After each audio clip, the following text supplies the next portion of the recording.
ನಮಸ್ಕಾರ ಸ್ನೇಹಿತರೆ ನೀವೇನಾದರೂ ಈ ಕೆಲಸ ಮಾಡಿಲ್ಲ ಅಂದರೆ ನಿಮಗೆ ಖಂಡಿತವಾಗಿಯೂ 2000 ಹಣ ಬರೋದಿಲ್ಲ. ಯಾವ 2000 ಹಣ ಅಂದ್ಕೊಂಡಿದ್ದೀರಾ ಅದನ್ನೆಲ್ಲದೂ ಕೂಡ ಹೇಳ್ತೀನಿ. ಈ ವಿಡಿಯೋನ ನೋಡಿ. ಈ ವಿಡಿಯೋ ಇಷ್ಟ ಆದರೆ ಒಂದು ಲೈಕ್ ಮಾಡಿ, ಸಬ್ಸ್ಕ್ರೈಬ್ ಕೂಡ ಮಾಡಿ. ಬನ್ನಿ ನೇರವಾಗಿ ವಿಡಿಯೋಗೆ ಹೋಗೋಣ. ಸ್ನೇಹಿತರೆ, ಏನಪ್ಪ ಅಂತಂದರೆ ಎಲ್ರಿಗೂ ಕೂಡ ವರ್ಷಕ್ಕೆ 6000 ಹಣವನ್ನು ನರೇಂದ್ರ ಮೋದಿಯವರು ಕೊಡ್ತಾ ಇದ್ದಾರೆ. ಯಾವ 6000 ಹಣ ಅಂತಂದರೆ PM ಕಿಸಾನ್ನ ಒಂದು ಸಮ್ಮಾನ್ ನಿಧಿ ಯೋಜನೆಯಡಿ ರೈತ ಬಾಂಧವರಿಗೆ ಅವರಿಗೆ ತುಂಬ ಕೃಷಿಯಲ್ಲಿ ಚಟುವಟಿಕೆಯಲ್ಲಿ ತೊಡಕೊಂಡ್ಲಿ, ಕೃಷಿಯ ಒಂದು ಸಾಧನಕ್ಕಾಗಿ ಯಂತ್ರೋಪಕರಣಕ್ಕಾಗಿ ವರ್ಷಕ್ಕೆ 6000 ರೂಪಾಯಿಗಳನ್ನು ಕೊಡಬೇಕು ಅಂತೇಳಿ ಅವರು ನಿರ್ಧಾರವನ್ನು ತೆಗೆದುಕೊಂಡಿದ್ದಾರೆ. ಅದ್ರ ಜೊತೆಗೆ ಅದೇನಪ್ಪ ಅಂತಂದರೆ ಈ ಒಂದು ಕಠಿಣವಾದ ಸಂದರ್ಭದಲ್ಲಿ ರೈತರಿಗೆ ಇನ್ನೂ ಕೂಡ ಎಲ್ಲ ಉಪಕರಣ ತೊಗೊಳೋದು ಹೆಚ್ಚಾಗಿರೋದ್ರಿಂದ, ರೈಸ್ ಆಗಿರೋದ್ರಿಂದ ಬೆಲೆಗಳು ಅವರು 8000 ರೂಪಾಯಿಗಳನ್ನು ನೀಡ್ತೀವಿ ಅಂತಲೂ ಕೂಡ ನಮಗೊಂದು ಆಶ್ವಾಸನೆ ನೀಡಿದ್ದಾರೆ, ಒಂದು ಭರವಸೆಯನ್ನು ನೀಡಿದ್ದಾರೆ. 8000 ರೂಪಾಯಿಗಳನ್ನು ಕೊಡ್ತೀವಿ ನಾವು ಅಂತ ಕೂಡ ಹೇಳಿದ್ದಾರೆ. ಆದರೆ ಇನ್ನೂ ಕೂಡ ಅದು ಅನೌನ್ಸ್ ಆಗಿಲ್ಲ. ಇದೊಂದು ಒಂದು ಪತ್ರಿಕೆಯಲ್ಲಿ ಬಂದಂಥ ಒಂದು ನ್ಯೂಸ್ ಆಗಿತ್ತಿದು. ಎಲ್ಲ ಒಂದು ರೈತರಿಗೆ 8000 ಹಣವನ್ನು ನಾವು ಕೊಡ್ತೀವಿ ಅಂತೇಳಿ.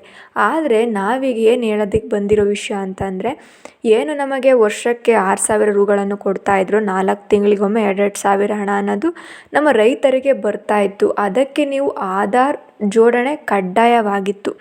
ಇಲ್ಲಿಯವರೆಗೂ ತುಂಬ ರೈತರು ಆಧಾರ್ ಜೋಡಣೆಯನ್ನು ಮಾಡಿಸಿಲ್ಲ, ಆಧಾರ್ಗಳನ್ನು ಅಪ್ಡೇಟ್ ಮಾಡಿಲ್ಲ. ಅದಕ್ಕೆ ಒಂದು ಕೊನೆಯ ಡೇಟ್ ಅಂತಲೂ ಕೂಡ ನೀಡಿದ್ದಾರೆ. ಜುಲೈ 28ಕ್ಕೆ ನೀವು ನಿಮ್ಮ ಆಧಾರನ್ನು ಜೋಡಣೆ ಮಾಡಿಸ್ಬೇಕು, ಆಧಾರ್ ಕಾರ್ಡನ್ನು ಅಪ್ಡೇಟ್ ಮಾಡಿಸ್ಬೇಕು.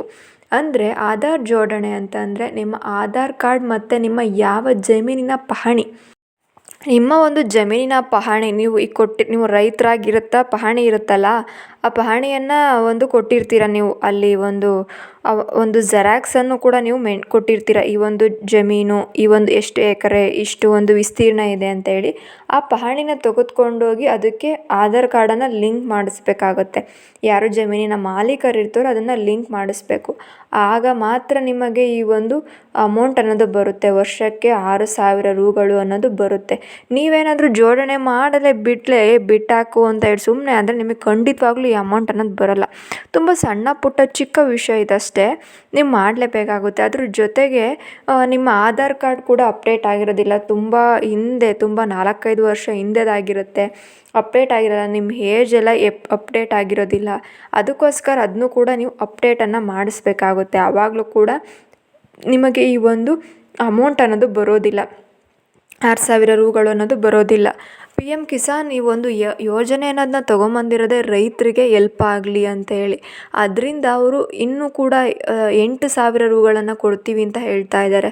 ಈ ವರ್ಷ ಕೊಡ್ತಿದ್ದೀವಿ. 3ನೇ ಬಾರಿ ಏನು ನರೇಂದ್ರ ಮೋದಿಯವರು ಪ್ರಧಾನಮಂತ್ರಿಗಳಾಗಿರೋದ್ರಿಂದ ನಾನು ಇವತ್ತು ಗೆದ್ದಿದ್ದೀವಿ ಅಂತಂದರೆ ಅದಕ್ಕೆ ಕಾರಣ ರೈತ ಬಾಂಧವರು. ಅವರಿಗೂ ಒಂದು ಗಿಫ್ಟನ್ನು ಕೊಡಬೇಕು, ನಾವು ಒಂದು ಗಿಫ್ಟನ್ನು ಅವ್ರ ಮನೆಗೆ ಕಳಿಸ್ಬೇಕು ಅಂತಂದರೆ ನಾನು ಈ ಮುಖಾಂತರ ಮಾಡಬೇಕು ಅಂತ ಹೇಳಿ ಅವರು ನಮಗೆ ಜೊತೆಗೆ ಇನ್ನೂ 6000 ಜೊತೆಗೆ 2000 ರೂಗಳನ್ನ ಕೊಡಬೇಕು ಅಂತೇಳಿ ನಿರ್ಧಾರ ಕೂಡ ಮಾಡಿ, ಈ ವಿಷಯ ಈಗಾಗಲೇ ಒಂದು ನಮ್ಮ ನಿರ್ಮಲಾ ಸೀತಾರಾಮನ್ ಅವರು ಒಂದು ಹಣಕಾಸಿನ ಮುಖ್ಯಸ್ಥರಾಗಿರುವಂಥ ಅವ್ರಿಗೂ ಕೂಡ ಹೋಗಿದೆಯಂತೆ. ಇದ್ರ ಬಗ್ಗೆ ಚಿಂತನೆ ನಡೆಸ್ತಾ ಇದ್ದಾರೆ ನರೇಂದ್ರ ಮೋದಿಯವರು ಮತ್ತು ಈ ಒಂದು ಹಣಕಾಸಿನ ಸಚಿವರು. ಇಬ್ಬರೂ ಕೂಡ ಯೋಜನೆನ ಮಾಡಿ ಎಷ್ಟಾಗ್ಬೋದು ಹಣ ಎಷ್ಟಾಗ್ಬೋದು, ಕೋಟ್ಯಾಂತರ ರೈತರಿಗೆ ಹಣವನ್ನು ಕೊಡಬೇಕು ಅಂದರೆ ಅದು ಸುಮ್ಮನೆ ಅಲ್ಲ.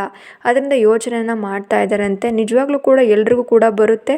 ಈಗ ಯಾರ್ಯಾರು ಆಧಾರ್ ಕಾರ್ಡ್ನ ಅಪ್ಡೇಟ್ ಮಾಡಿಸಿದ್ದೀರಾ ಮತ್ತು ನಿಮ್ಮ ಒಂದು ಪಹಣಿ ಮತ್ತು ಆಧಾರ್ ಕಾರ್ಡ್ ಎರಡೂ ಕೂಡ ಮ್ಯಾಚ್ ಮಾಡಿಸಿರೋರು ಯೋಚನೆ ಮಾಡಬೇಕಾಗಿಲ್ಲ. ನಿಮಗೆ ಖಂಡಿತವಾಗ್ಲೂ ಹಣ ಅನ್ನೋದು ಬಂದೇ ಬರುತ್ತೆ. ನೋಡಿ, ಇದೇ ರೀತಿಯ ಮಾಹಿತಿಗಾಗಿ ನಮ್ಮ ಚಾನಲ್ನ ಸಬ್ಸ್ಕ್ರೈಬ್ ಮಾಡ್ಕೊಳ್ಳಿ. ಈ ವಿಡಿಯೋ ಇಷ್ಟ ಆದರೆ ಒಂದು ಲೈಕ್ ಮಾಡಿ, ಆದಷ್ಟು ನಿಮ್ಮ ಫ್ರೆಂಡ್ ಸರ್ಕಲ್ಗೆ ಈ ವಿಡಿಯೋನ ಶೇರ್ ಮಾಡಿ. ಥ್ಯಾಂಕ್ ಯು, ಧನ್ಯವಾದಗಳು.